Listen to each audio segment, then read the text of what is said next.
మన ముకుంద జ్యువెలర్స్ కొత్త బ్రాండ్ పూర్వి అందమైన 18 గ్రామ్స్ బంగారు ఆభరణాలు దుబాటు ధరల్లో వివరాలకు సంప్రదించండి. నమస్తే అమ్మా. నమస్తే అమ్మా. అమ్మ, మనకి మార్గశిర మాసంలో గురువారాలకి చాలా ప్రత్యేకమైన స్థానం. అవునమ్మా. లక్ష్మీదేవిని పూజిస్తాము. మార్గశిర మాసంలో ఇంత విశిష్టత ఎందుకు వచ్చిందమ్మా గురువారానికి? మాసానం మార్గశీర్షోహం అన్నారు భగవద్గీతలో. అంటే అది మాసాలన్నింటిలోకి ప్రధానంగా నేనే అని చెప్పాడు కదా కృష్ణుడు. అంటే కృష్ణుడికి లేక విష్ణువుకి ప్రీతిపాత్రమైందని. అందుకని ఆయనకి ఇష్టమైనటువంటి రోజుల్లో లక్ష్మీ వారాలకి ప్రాధాన్యం ఉంది. గురువారాన్ని లక్ష్మీవారం అంటారు చాలామంది. లక్ష్మి అని కూడా అనరమ్మా, లక్ష్మీవారం అంటారు. అవునవును, అంతే కదా. ఊర్లలో ఇప్పటికీ కూడా చాలా మంది గురువారం అంటారు, మీరు అన్నట్లుగా లక్ష్మీవారం అంటారు. లక్ష్మీవారం ఏది వాడినా ఇది గురుగ్రహానికి సంబంధించినటువంటిది, గురువుకు సంబంధించినటువంటిది. ఒకనొక సందర్భంలో లక్ష్మీదేవి ఆయనకి సంతానంగా జన్మించిందన్న అర్థంలో కూడా దీన్ని చెప్తూ ఉంటాం. ఎవరికి సంతానంగా అమ్మా? గురువుగా భావించబడేటటువంటి గురుగ్రహం బృహస్పతికి. దీనికి బృహస్పతి వారం అని కూడా అంటారు సంస్కృతంలో. మనం లక్ష్మీవారం అంటాం, గురువారం అంటాం. మీరు సంకల్పం చెప్పేటప్పుడు బృహస్పతి వారం అనే చెప్తారు. అటువంటి లక్ష్మీదేవికి ప్రధానంగా ఉండేటటువంటి ఈ వారం, కృష్ణుడికి నేనే ఈ మాసం అంతా అని చెప్పే కృష్ణుడికి సంబంధించిన అదే విష్ణువుకి సంబంధించినటువంటి నెలలో మార్గశిర గురువారాలు ప్రాధాన్యాన్ని సంతరించుకున్నాయి. ఆవిడ్ని పూజిస్తే మరింత సంతోషం అని. ఇది ఎక్కువ మన మిగిలిన ప్రాంతాల్లో ఉండదమ్మా. కళింగ ప్రాంతం అంటే ఒరిస్సా ప్రాంతం, దానికి ఆనుకుని ఉన్నటువంటి శ్రీకాకుళం, విశాఖపట్నం, కొంతవరకు తూర్పుగోదావరి జిల్లా, ఈ ప్రాంతాల్లో ఉంటుంది. మీరు ఎక్కడన్నా ఇప్పుడు ఇక్కడ ఆంధ్ర ప్రాంతం వాళ్ళు కానీ, లేకపోయినట్టు ఆంధ్ర అంటే మళ్ళీ కృష్ణా, గుంటూరు, నెల్లూరు ఆ ప్రాంతాలు కానీ, తెలంగాణలో కానీ మార్గశిర లక్ష్మీవారాల పూజ ఉందా? అసలు మార్గశిర గురువారం అని కూడా అన్నారు, మార్గశిర లక్ష్మీవారాలు అని అంటారు. ముఖ్యంగా అనకాపల్లి అక్కడ ఉన్నటువంటి కనక మహాలక్ష్మికి చాలా ప్రధానమైనటువంటి రోజుగా చెప్తారు. ఇప్పటికి కూడా సంవత్సరం అంతా కూడా అక్కడ గురువారాలు పూజ చేస్తారు. దీనికి సంబంధించి ఒక వ్రతంగా కూడా ఉంది. తప్పనిసరిగా ఆ ప్రాంతాల్లో ఉన్న అబ్బాయికి పెళ్ళయి అమ్మాయి కోడలు ఇంటికి వస్తే మొదటి సంవత్సరం మార్గశిర లక్ష్మీ వారాల వ్రతం మొదలుపెట్టిచ్చేస్తారు. ఇది నిజానికి ఒక ఇల్లాలు ఎలా ఉండకూడదో చెప్పడానికి ఇదనమాట. ఇంట్లో లక్ష్మీదేవి ఉండాలంటే ఏమేం చేయకూడదు ప్రధానంగా. అంటే దాన్ని బట్టి ఏం చేయాలో మనం నిర్ణయం చేసుకోవచ్చు కదా. దానికి సంబంధించి చెప్తారు. ఆడపిల్లని లక్ష్మీదేవిలా చూసుకోవాలి. నీ కథలో చిన్నదే లక్ష్మీదేవికి పూజ చేయడం అంటే మామూలుగా పసుపుతో పెట్టేసి వినాయకుడిని అది లక్ష్మీదేవిని పూజ చేస్తారు. పూజ చేసిన తర్వాత కథ చెప్పుకుంటారు. ఈ కథలో ఒక అమ్మాయి ఉంది. ఆ అమ్మాయికి ఏమో తల్లి చనిపోతే తండ్రి మళ్ళీ వివాహం చేసుకున్నాడు. చేసుకున్నటువంటి ఆవిడ సరిగ్గా కఠినంగా ఉంటూ ఉంటుంది. తమ్ముళ్ళని ఈ అమ్మాయి బాగానే చూసేది, కానీ ఆవిడ మాత్రం కూతుర్ని, సవతి కూతుర్ని తన బిడ్డలాగా చూసుకోలేదు. తిడుతూ, నిందిస్తూ, చీపురుతో కొడుతూ అట్లా అన్నీ చేస్తూ ఉండేది. మొత్తానికి ఆ అమ్మాయికి పెళ్ళయి వెళ్ళిపోయింది.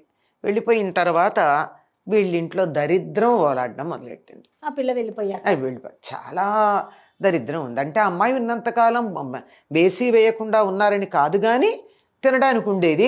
ఇప్పుడు అస్సలు లేని పరిస్థితి. అప్పుడు పాపం తెలిసింది, తన తమ్ముళ్ళు, తల్లి, సవత్తల్లిని కూడా తల్లిలాగానే భావించుకుంది. వీళ్ళు ఇలా కష్టంగా ఉన్నారు అని చెప్పి వచ్చింది. వచ్చి మీకు ఇది పోయే మార్గం చెప్తాను, ఈ దరిద్రం పోయే మార్గం, ఈ 4 వారాలు మార్గశిర గురువారాల వ్రతం అది చెయ్యి పిన్ని, నీకు తగ్గుతుంది అని చెప్తుంది. సరే, దాంట్లో నియమాలు ఏమిటంటే గురువారం నాడు తెల్లవారేటప్పటికల్లా ఇల్లు శుభ్రం చేసుకుని తాము శుభ్రంగా ఉండి జాగ్రత్తగా ఉండాలి. అమ్మవారిని పూజ చేసుకోవాలి. సాయంకాలం భోజనం చేయాలి. ఇది లెక్క. ఉపవాసం ఉండాలి. దానికి శుచిగా ఉండాలి. కొన్ని ఆ నియమాలు, ఒక్కొక్క నియమం ఎక్కడ మనకి తెలుస్తుంది. అలా అంటే మొదటి వారం సరేలే డబ్బు వస్తుంది కదా అని చెప్పి అనుకుని వాళ్ళు అనుకుంటే, ఆ గురువారం పొద్దున్నే ఈవిడ లేచి కూర్చునేటప్పటికల్లా ఏం చేస్తోంది, తెల్లారేటప్పటికి పాత చీరలు కుట్టుకుంటూ కూర్చుంది ఈ తల్లి. ఇంకా ఆ వారం పూజకి పనికిరాదు. పొద్దున్నే పని చేస్తే తెల్లారేటప్పుడు చేయకూడదు కదా. ఇవన్నీ దరిద్రహేతువులు కదా. పాత చీరలు ఎప్పుడో అప్పుడు చిన్న చిన్న చిరుగులు ఉంటే కుట్టుకోవాలి, కానీ పొద్దున్నే గురువారం పొద్దున ఇప్పటికి కూడా మన ఇళ్లలో శుక్రవారం, గురువారం పాత చీరలు కుట్టనీరు. ఎక్కడన్నా చీర చిరిగింది అనుకో, కాస్త కుట్టేసుకుంటే అయిపోతుంది అనుకుంటా, కుట్టనీరుగా. అవును అవునమ్మా, కరెక్ట్ చెప్పారు. చీరని ముక్క కత్తిరించటం కానీ కట్ చేయడానికి కూడా ఒప్పుకోరు. ఏ మధ్యాంటప్పుడో చేసుకోమంటారు తప్ప అది కూడా గురు శుక్రవారాలు కాదు. కరెక్ట్ అమ్మా. పైగా చింపడానికి కూడా ఒప్పుకోరు. ఉమ్. ఇప్పుడు చీర అంచు ఇక్కడ చిరిగిందమ్మా, ఇట్లా తీస్తాం, ఇట్లా చింపడానికి కూడా గురువారం శుక్రవారం ఒప్పుకోరు. ఉమ్. ఇంకో రోజు చేసుకో, అది ఈ వారం పనికిరాదు అనుకుంది. ఇంకొక వారం వచ్చేటప్పటికి తలకింత నూనె పెట్టుకుని కూర్చుని పిల్లలకి పేలు దువ్వుతూ తన తల దూకుంటూ కూర్చుంది. ఈ గురువారం చేసేవాళ్ళు తలకి నూనె రాచుకోరు ఆ రోజు. ఓహో, అయిపోయింది. ఆ వారం పోయింది. ఆ. మూడో వారం వచ్చింది. మూడో వారం వస్తే ఈవిడ చాలా జాగ్రత్తగా ఎన్ని రకాలుగా చేసినా తెల్లారేటప్పటికీ ఇల్లంతా పాచిళ్ళు పెట్టుకుని చికాకు పడుతూ కూర్చుంది. అది కుదరలా, పోయింది.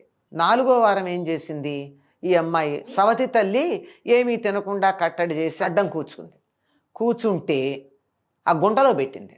గుంటలో ఉంటే ఏవి తినకుండా ఉంటుందని కూతురు తల్లిని పెట్టింది. అంటే సంపద వస్తుందంటే కూతురు మాట వినడం మొదలు పెట్టింది. ఆహా. మరి లేకపోతే ఇవన్నీ ఎలా చేస్తుంది, అదే కదా. తిండికి లేదు కదా. అంటే ఏం చేసింది, పిల్లలు అరటిపండు తిని తొక్క పడేస్తే ఆ తొక్క కింద దొరికింది, అది గవా తినేస్తుంది ఆకలి కాకలే. గుంటలో ఉండి కూడా అయిపోయిందా? అయిపోయిందా. అదృష్టవశాత్తు ఆ సంవత్సరం 5 గురువారాలు వచ్చాయి. 5 గురువారాలు వస్తే 5వ గురువారం ఇది కాదని చెప్పి ఆ గుంటలో పెట్టి పైన ఒకటి చెక్క వేసేసి దాని మీద కూర్చుంది కూతురు పైన, తల్లి లోపల. అట్లా కూర్చోబెట్టి మొత్తానికి ఆవిడ్ని ఉంచి సాయంకాలం దాకా ఏమీ తినకుండా ఉంచి అప్పుడు అమ్మవారికి పూజ చేయిస్తే ఆ పూజ ఫలంగా వాళ్ళకి ఇల్లంతా మళ్ళీ సంపదలతో వచ్చింది అని చెప్పారు. అంటే దీన్ని బట్టి ఏమిటి అర్థం చేయాలి, కొత్తగా ఇంటికి వచ్చిన ఆడపిల్ల పొద్దున్నే పాచి బట్టలు వేసి కూర్చోకూడదు, పాత బట్టలు చిరిగిపోయిన గట్లు కుట్టుకుంటూ కూర్చోకూడదు, ఇలాంటి పనులన్నీ తలకి నూనెలు రచేయకూడదు అవన్నీ చెప్పి పూజ చేసేదాకా కాస్త ఆహార నియమం ఉండాలి కదా. పిల్లలకి పెడుతూ స్నానం చేయకుండా చద్దనం తినడం ఏంటమ్మా. ఇవన్నీ చేస్తే వీటన్నిటికన్నా ప్రధానం ఏమిటో తెలుసా, మరింత వీళ్ళకి తిండి లేకపోవడానికి ఆడపిల్లని తిట్టి కొట్టింది కదా. అది ఎప్పుడైతే కూతురు మాట విందో అప్పుడు వీళ్ళకి సంపద వచ్చింది. ఇది మార్గశిర లక్ష్మీ వారానికి సంబంధించింది. దీనికి సంబంధించి అక్కడ ఎంత బాగా పాటిస్తారంటే ఈ నియమాన్ని, తెల్లవారుజామునే చన్నీళ్ళ స్నానం చేస్తారు. మామూలుగా అయితేనమ్మా మనం అందరం శుక్రవారం చేస్తూ ఉంటారు అందరూ తలంట్లు, కానీ అక్కడ మాత్రం గురువారాలు తలంటి పోసుకుంటారు. కానీ ఇప్పుడు మాత్రం స్నానం చేస్తారు. చల్లని నీళ్ళతో స్నానం చేయాలి, పూజ చేయాలి, ఉపవాసంగా ఉండాలి, తర్వాత ఎప్పుడో తినాలి. అంటే మధ్యలో కనీసం ఈ వ్రతం చేసేటటువంటి వాళ్ళు ఈ మధ్య మరి కాఫీ తాగుతున్నారేమో తెలియదు, కానీ దూరకైతే అసలు ఏమి పాలు కూడా తాగేవాళ్ళు కాదట. అంత నియమంగా ఉండి కావాలంటే త్వరగా పూజ చేసుకోండి, ఏముందానికి. అదే అంత ఈ ఇళ్ళన్నీ శుభ్రంగా ఉంచుకోవాలి. ఎంగిళ్ళు అంట్లు ఈ పిల్లలు ఎలా తింటారమ్మా, చాలామంది ఇళ్లల్లో గమనిస్తూనే ఉంటాం. ఒకప్పుడు ఎక్కడో ఉండేవి కానీ గుడిసెల్లో అక్కడ, ఇప్పుడు మన ఇళ్లల్లో కూడా అలాగే ఉంది. డైనింగ్ టేబుల్ మీద కూర్చుని తింటారు, అంటూ ఎంగిలి తెలియదు, ఈ చేత్తో వడ్డించుకుంటూ ఉంటారు. అన్నం వడ్డించుకున్న చేతే గరిట కంచానికి తగులుతూ ఉంటుంది.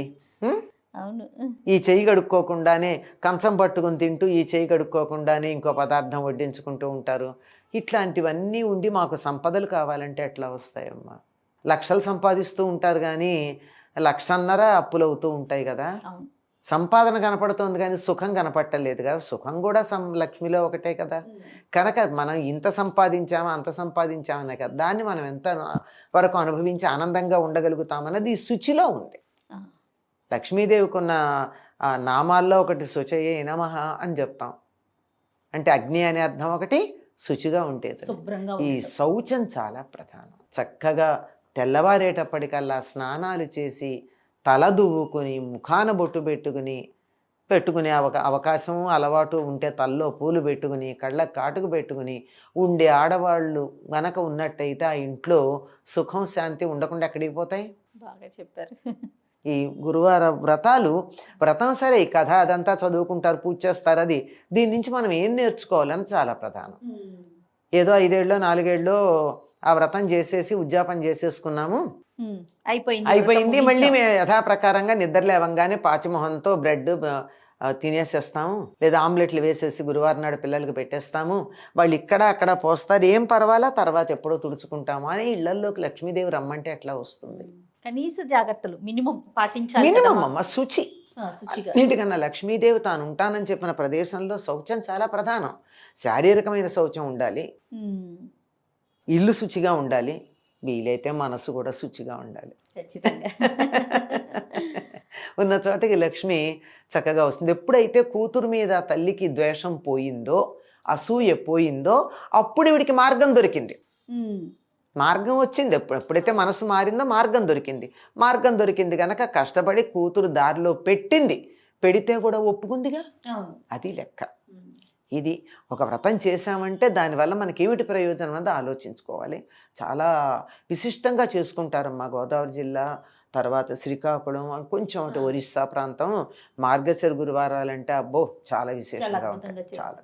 కనక మహాలక్ష్మి అమ్మని బాగా కొలుస్తారమ్మా. అనకాపల్లి అంటే ఆవిడ కనక మహాలక్ష్మి, ఆవిడ ప్రత్యక్షంగా ఉంటుంది. ఎందుకంటే ఆవిడ నాకు పైకప్పు వేయొద్దండి, ఎన్నిసార్లు వేసినా పడిపోయిందిగా.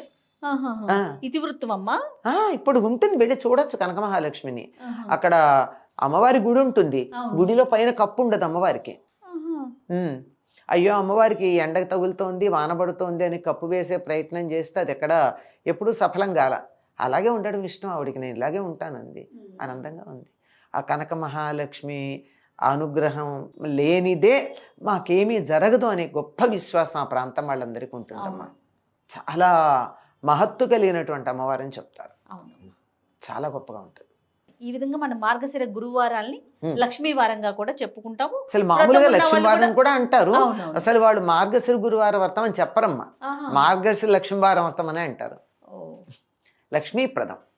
లక్ష్మి అంటే డబ్బే కాదు, సుఖం, శాంతి, ఆనందం, సంతోషం, ఆరోగ్యం, ఆయుర్దాయం, ఇవన్నీ లక్ష్ములే. ఇవన్నీ ఇస్తుంది అలా. తాంబూలం ఇచ్చుకోవటం అలా ఏమైనా చేస్తారా? ముత్తైదువులు పిలవడం ప్రత్యేకంగా ఏం లేదు, ప్రత్యేకంగా ఏం లేదు. ఇవ్వచ్చు కదా. నేను లక్ష్మీదేవికి పూజ చేసుకున్నాను కనుక ఒక ముత్తైదుని లక్ష్మిగా భావించి ఇచ్చుకోవటం, ఇస్తే ఇస్తారు, కానీ ప్రత్యేకంగా ఉండదు. ఇప్పుడు కొన్ని ప్రాంతాల్లో విశేషంగా జరుపుకుంటారు మీరు అన్నట్టుగా, కొన్ని ప్రాంతాల్లో ఆ వ్రతం చేసుకునే విధానం ఉండకపోవచ్చు. హాయిగా మన మార్గశిర మాసం లక్ష్మీదేవికి ప్రీతిపాత్రం అవుతోంది కనుక అందరూ శుక్రవారం నాడు ఇల్లు కడుక్కుంటారు కదా, గురువారం నాడే కడుక్కుందాం. కడుక్కుని చక్కగా అమ్మవారికి లక్ష్మీదేవికి పూజ చేసుకుందాం, శుచిగా ఉందాం. అన్నిటికన్నా ప్రధానం అది. చాలా శుచిగా ఆహార నియమాలు, శారీరక నియమాలు, పరిసరాలకు సంబంధించిన శుభ్రతలు ఇవి పాటిస్తే చాలు. చేత అయితే లక్ష్మీ అష్టోత్తరం చదువుకోండి, లక్ష్మీ సహస్రనామం చదువుకోండి, శ్రీ సూక్తంతో పూజా విధానం చేసుకోండి, కుంకుమార్చన చేయండి, చేసిన సంతోషం. నమస్తే. నమస్తే.